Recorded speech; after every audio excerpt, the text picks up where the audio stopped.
은퇴 후 3년 왜 이렇게 많은 6070대가 무너질까? 모두가 하는 같은 착각 때문입니다. 은퇴를 앞두거나 이미 은퇴를 하신 분들과 이야기를 나눠보면 누구나 비슷한 말을 합니다. 은퇴만 하면 좀 편해지겠지. 수입은 줄어도 지출도 줄 테니 괜찮겠지. 바쁘게 살아왔는데 이제 좀 쉬어야지. 하지만 정작 은퇴 후 3년이 지나면 전혀 다른 현실에 부딪히는 분들이 너무 많습니다. 몸이 아니라 마음이 먼저 무너지고 생활이 불안해지고 관계도 흔들립니다. 경제적인 것보다 더 힘든 건 삶의 중심이 사라졌다는 혼란이죠. 사실 6070대가 공통으로 하는 착각이 하나 있습니다. 바로 은퇴는 단지 직장을 떠나는 일이라고 생각하는 겁니다. 하지만 은퇴는 직무의 끝이 아니라 삶의 구조가 완전히 바뀌는 대전환기입니다. 이 변화를 미리 준비한 사람과 그렇지 않은 사람의 차이는 시간이 갈수록 극명하게 드러나죠.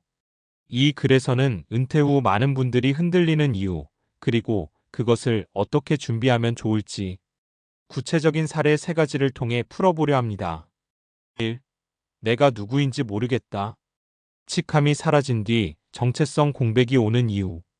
은퇴 후 가장 먼저 찾아오는 문제는 돈보다 정체성 공백입니다. 40년 넘게 같은 패턴으로 살아온 분들은 회사가 마치 삶의 틀이 되어 있었죠. 출근 시간, 식사 시간, 대하는 사람, 하루 리듬이 모두 조직에 맞춰져 있었습니다. 그런데 그 틀이 하루아침에 사라지면 생각보다 훨씬 큰 충격이 옵니다. 사례 일직함이 사라지니 나도 사라진 것 같더라고요. 정 부장님 68은 35년을 대기업에서 근무했습니다. 퇴직 당일엔 동료들의 축하 속에 환하게 웃었지만 6개월 지나자 심한 무기력감이 찾아왔습니다. 그동안 나를 소개할 때 어느 회사의 누구라고 했잖아요. 근데 그게 없어지니까 내가 뭐 하는 사람인지 모르겠더라고요. 아내가 먼저 걱정할 정도였어요. 하루 종일 멍하니 TV만 보고 있으니까. 정 부장님은 뒤늦게 지역 평생교육 프로그램에서 강의 보조를 시작하면서 조금씩 달라졌습니다. 사람들과 상호작용하고 누군가에게 도움이 되고 있다는 느낌이 드니까 다시 살아나더라고요. 은퇴 후 나는 누구인가라는 질문은 누구나 겪는 자연스러운 과정입니다. 중요한 건 새로운 역할을 만들어가는 능력입니다. 2. 지출은 줄어들 줄 알았는데 오히려 늘어요. 은퇴 후 돈이 새어나가는 진짜 이유. 많은 분들이 은퇴하면 지출이 줄어들 거라고 기대합니다. 하지만 현실에서는 반대로 지출이 일정 기간 증가합니다. 시간이 많아지면서 소비도 자연스럽게 늘고 건강 관련 비용도 급증합니다.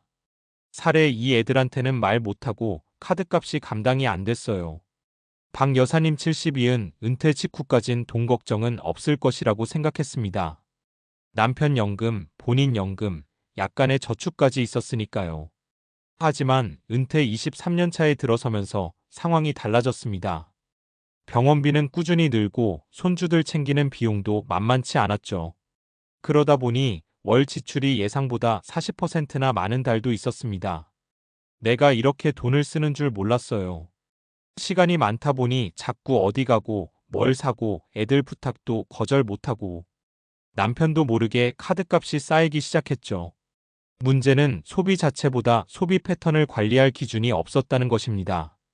현역 시절처럼 고정 루틴이 없다 보니 감정 소비, 습관성 소비가 일어나기 쉬운 겁니다.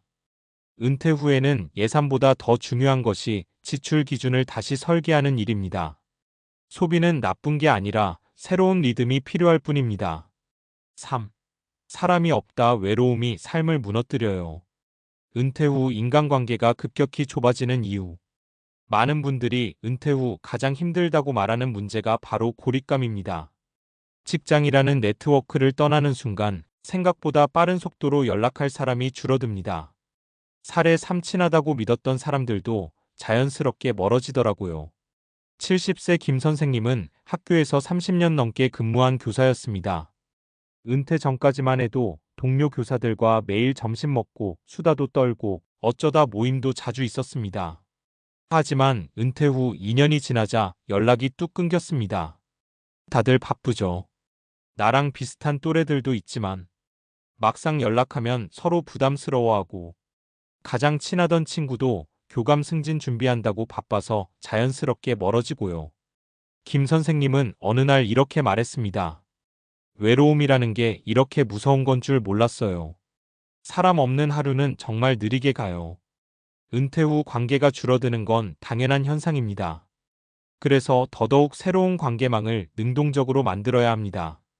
기다리면 자연스럽게 생기지 않습니다. 그렇다면 왜 특히 은퇴 후 3년에 무너질까? 그 이유는 크게 네 가지입니다. 초기 1년은 휴식의 환상이 가리기 때문. 좀 쉬자가 통하는 시기라 문제를 인식하지 못합니다. 2년 차부터 현실 비용이 늘어남. 건강비, 생활비, 가족 관련 지출이 증가합니다.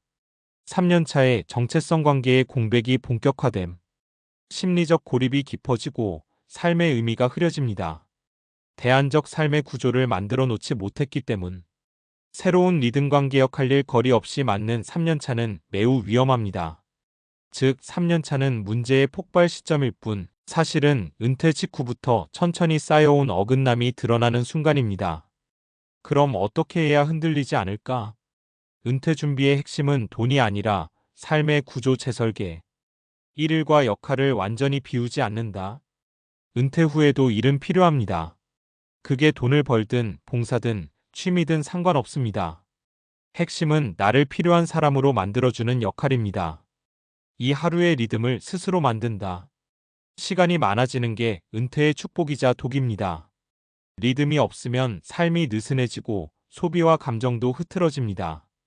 아침 루틴, 점심 산책, 오후 활동처럼 작은 구조만 있어도 삶이 안정됩니다.